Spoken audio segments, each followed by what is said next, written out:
Hello everyone, welcome to Divya education. हम लोग यहाँ पे बात कर रहे हैं अपने जो इम्पोर्टेंस आर्टिकल हैं उनके बारे में, ठीक है। यानी कि जो भी हमारे कॉन्स्टिट्यूशन में कुछ महत्वपूर्ण अनुच्छेद दिए हुए हैं तो इनके बारे में हम लोग अध्ययन कर रहे हैं, क्योंकि हमारे जैसे हम चैप्टर पढ़ते हैं ना, तो वहाँ पे अध्याय 1, अध्याय 2, अध्याय 3 वैसे ही हमारा क्या किया गया है कि जैसे चैप्टर में आपके लिखा रहता है इकाई 1 में इतने अध्याय हैं, 1 से 4 तक अध्याय हैं, या इकाई 2 में इतने से इतने तक अध्याय हैं।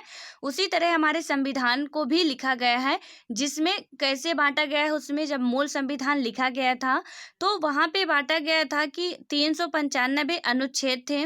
उसके बाद हम बात करें तो 22 भागों में बांटा गया था, ठीक है। यानी कि जो 22 भाग थे, 22 भाग में ही 395 अनुच्छेद रखे गए थे और 8 अनुसूचियां थी। लेकिन प्रेजेंट टाइम में हम बात करते हैं तो 460 प्लस हमारे आर्टिकल्स हो जाते हैं, 25 भाग हो जाते हैं। और जो हमारी जो 12 अनुसूचियां प्रेजेंट टाइम में हैं, ठीक है।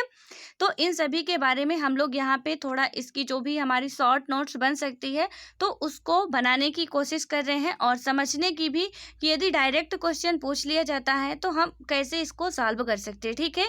क्योंकि इससे रिलेटेड आपके डायरेक्ट क्वेश्चन भी पूछ लिए जाते हैं हमारे जितने भी आर्टिकल्स हैं।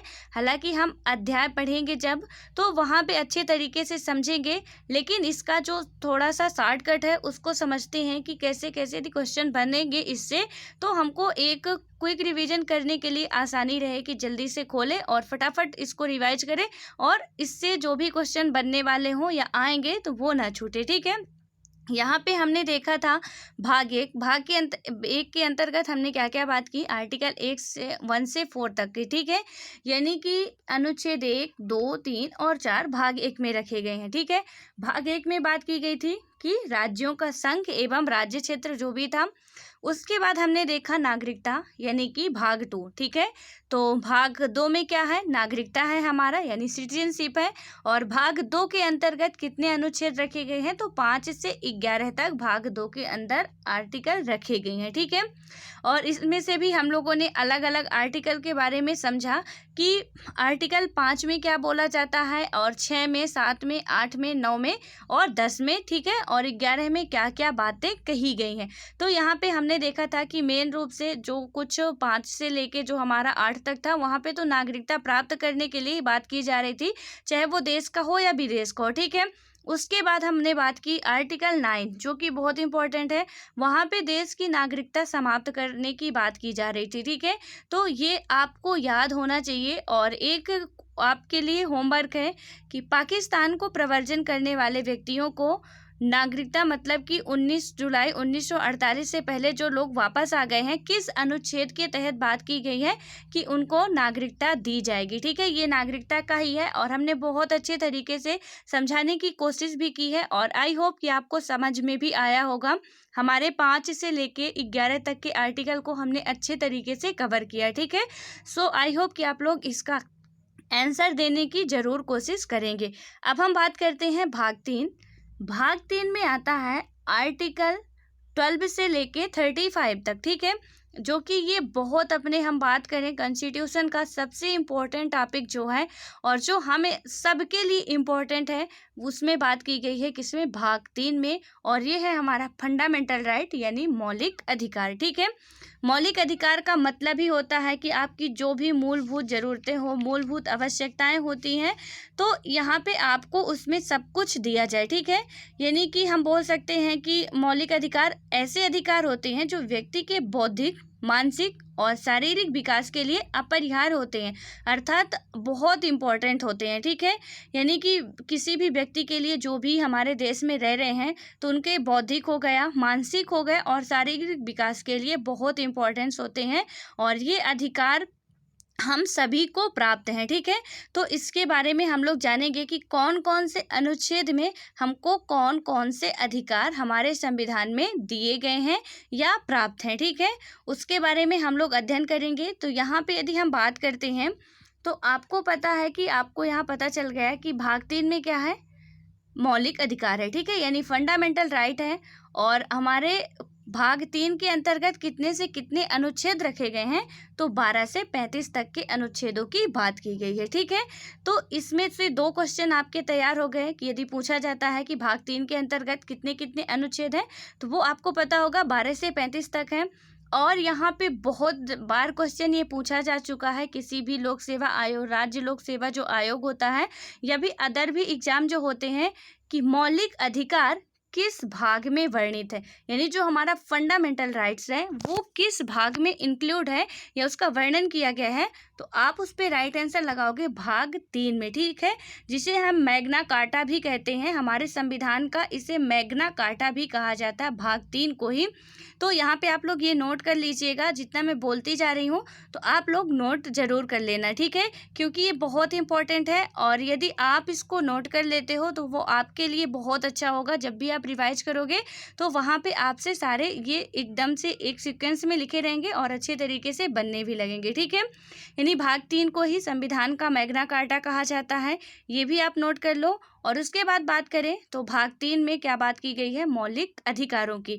अब मौलिक अधिकार कहाँ से लिया गया है, तो हमारा जो मौलिक अधिकार था वो अमेरिका से लिया गया। ठीक है, हालांकि हम लोगों ने ये जब हम संविधान का निर्माण पढ़ रहे थे तो उसमें अच्छे से डिटेल से हम लोगों ने समझा था कि हर एक जो भी, क्योंकि संविधान को हमारे उधार का थैला कहा जाता है। ठीक है, यानी कि कई देशों के संविधान से कुछ ना कुछ मतलब कि थोड़ा बहुत जो भी चीज़ें थी जो लेने योग्य थी उनको लिया गया है।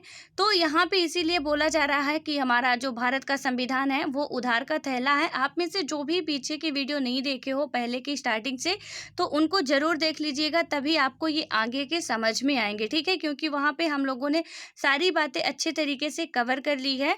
अब उसके बाद उसमें जो उधार का थैला था, यानी कि हर एक संविधान से, हर एक देश के संविधान से, कई सारे देशों के संविधान से लिया गया था।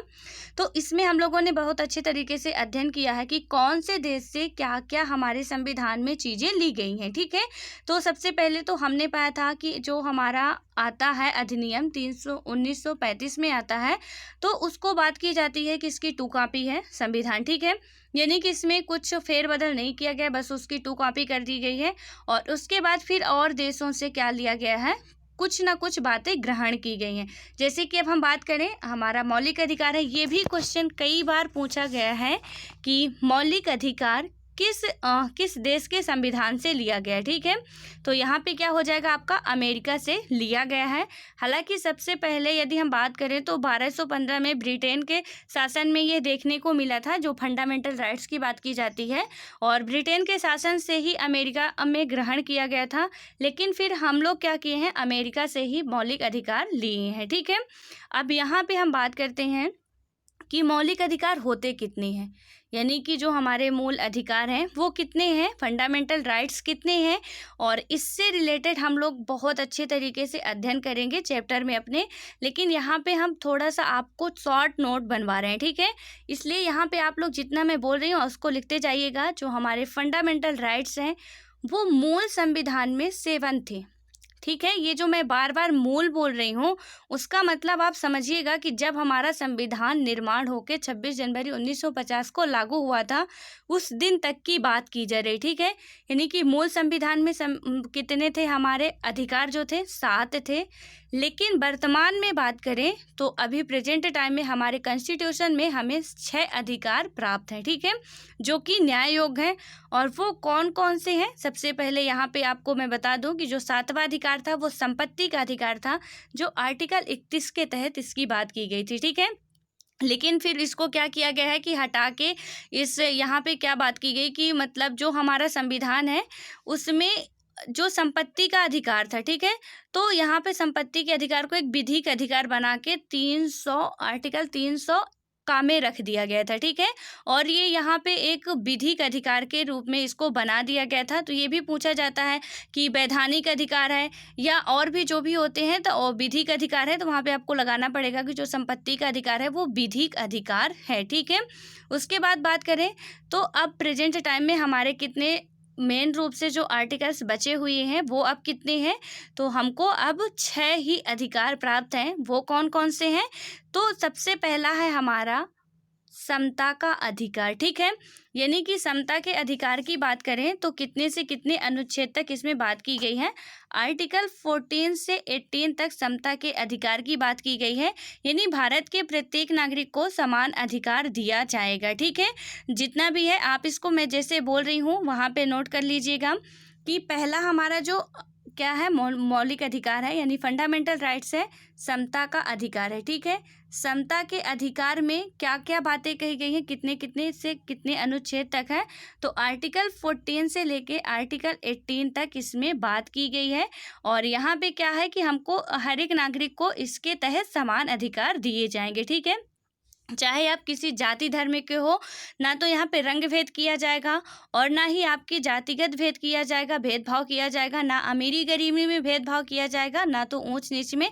हर एक व्यक्ति को, देश में रहने वाले प्रत्येक व्यक्ति को समानता का अधिकार प्राप्त है, ठीक है। यानी समता का अधिकार। अब इसके अंतर्गत जो हमारा आर्टिकल 14 से 18 तक है, उसको जब हम चैप्टर पढ़ेंगे तब अच्छे से डिटेल से एक एक आर्टिकल का अध्ययन करेंगे कि 14 में क्या है, 18 में क्या है, 14 में, 15 में, 16 में, 17, 18 में क्या है, ठीक है।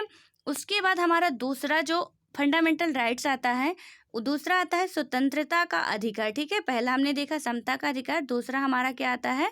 स्वतंत्रता का अधिकार। स्वतंत्र अधिकार कितने से कितने तक अनुच्छेद में इसमें की बात की गई है? तो आर्टिकल 19 से 22 तक, ठीक है। और ये मैं जो लिखवा रही हूँ एग्जैक्ट क्वेश्चन ऐसे ही बनता है कि स्वतंत्रता का अधिकार कितने से कितने अनुच्छेद तक है, या स्वतंत्रता के अधिकार की कितने से कितने अनुच्छेद तक बात की गई है। तो यहाँ पे आपको लगाना पड़ेगा कि 14 से 18 तक, या 19 से 22 तक, या 23 से 25 तक। तो जो भी ऑप्शन होंगे तो वहाँ पे जब आपको पता होगा कि स्वतंत्रता का अधिकार जो है उसमें कौन कौन से आर्टिकल सम्मिलित है, आर्टिकल 19 से 22 तक, ठीक है। यानी कि स्वतंत्रता का जो अधिकार है वो 19 से 22 तक में वर्णित है। उसके बाद हम बात करते हैं, हमारा तीसरा आता है। तीसरे में बात की जाती है शोषण के विरुद्ध अधिकार, ठीक है। तो शोषण के विरुद्ध अधिकार अनुच्छेद कितने से कितने तक है?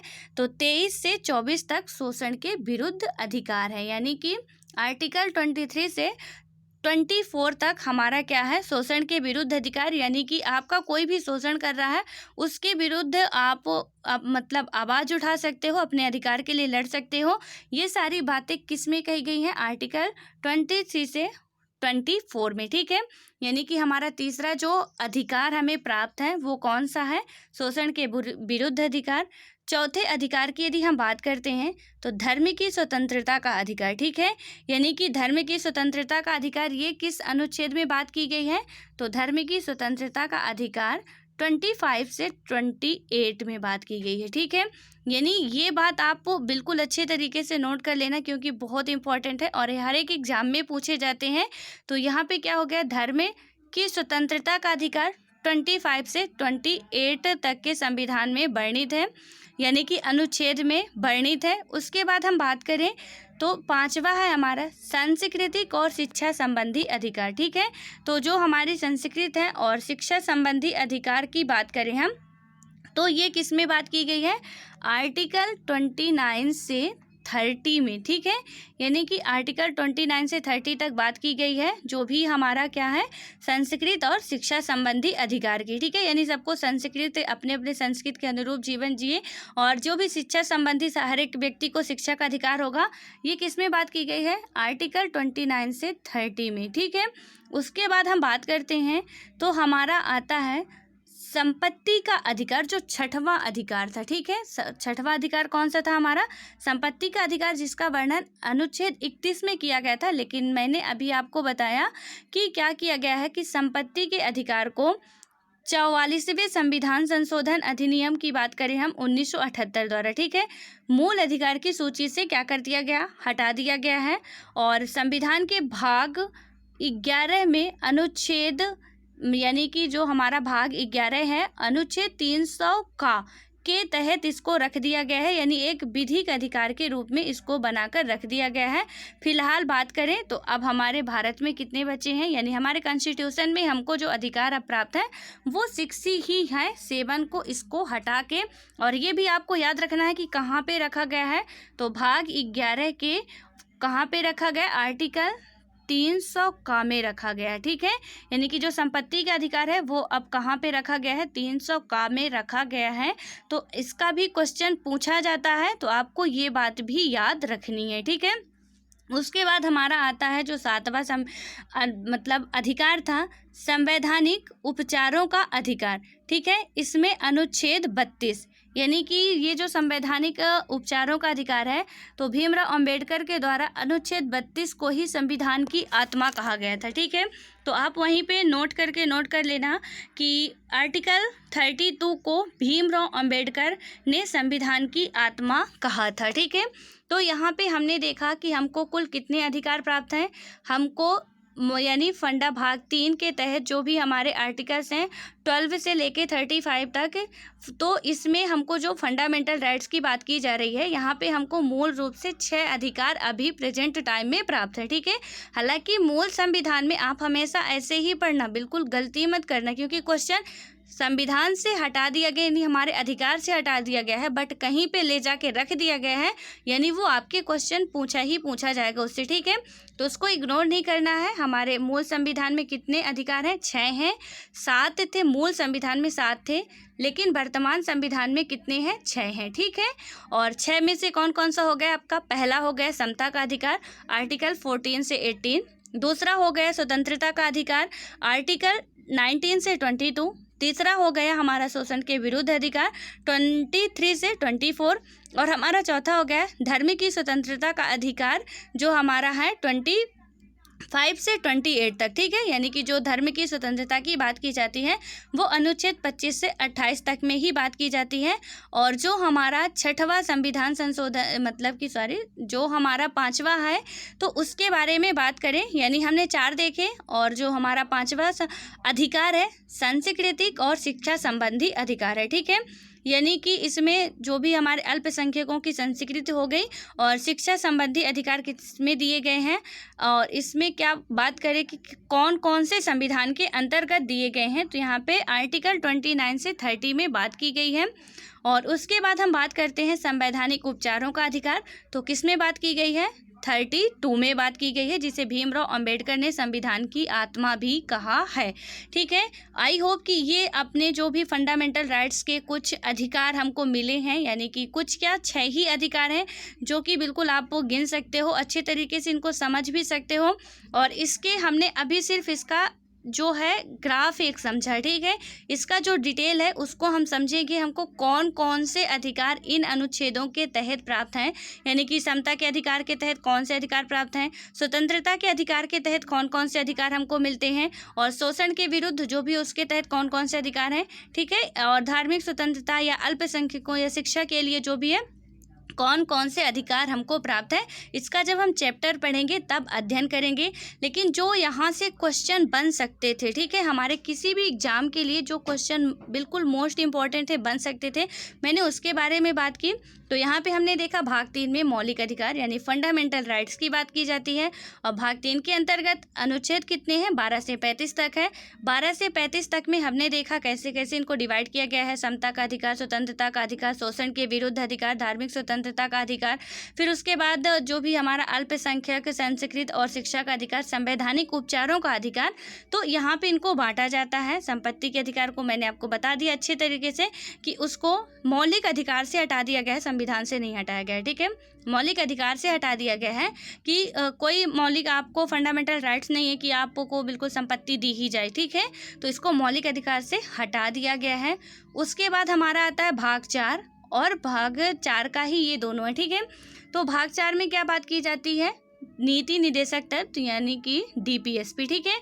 इसमें इसके बारे में हम लोग जब चैप्टर पढ़ेंगे तो वहीं पे इसके जो कुछ इंपॉर्टेंस आर्टिकल हैं तो उसी पे कवर कर लेंगे, क्योंकि ये बहुत इम्पोर्टेंट है। और ये भी है, हालांकि ऐसा नहीं कह सकते इम्पोर्टेंट नहीं है, बट इससे मतलब ये ज़्यादा इम्पोर्टेंट है, और इसको हम जब चैप्टर पढ़ेंगे वहाँ पे कवर कर लेंगे, तो उतने में ही हमारा पूरा अच्छे तरीके से कंप्लीट हो जाएगा, ठीक है।